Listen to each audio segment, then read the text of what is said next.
আমাদের অনেক ভাইয়েরা বলেছিলেন আমরা নাকি স্বৈরাচারের দূষর দিয়ে আন্দোলন করাই। এখন দেখেন আমরা আমাদের দাবি আদায় করে নিয়ে আমাদের ঘরে ফিরে এসেছি। যেসব ভাইয়েরা বলছিলেন আমরা নাকি স্বৈরাচারের দূষর, আমরা স্বৈরাচারী আন্দোলনে প্রথমে ছিলাম, আমরা আমাদের দাবি আন্দোলনে প্রথমে ছিলাম, দাবি আদায়ে আমরা সফল হয়েছি। কাগজে কলমে আমরা বিশ্ববিদ্যালয় হয়ে গেছি। অলরেডি আমাদের সকল কাঠামো তৈরি হয়ে গেছে।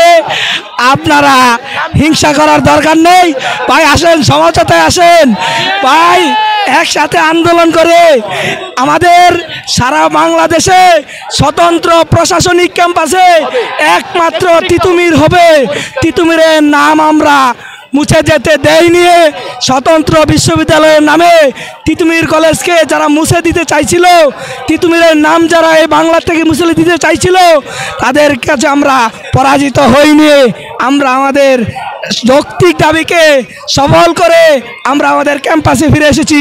যে কোনো বাংলাদেশের যে কোনো সংগঠনের মুহূর্তে তিতুমিরিয়ান থাকবে, তিতুমিরিয়ান সবার আগে থাকবে ইনশাআল্লাহ।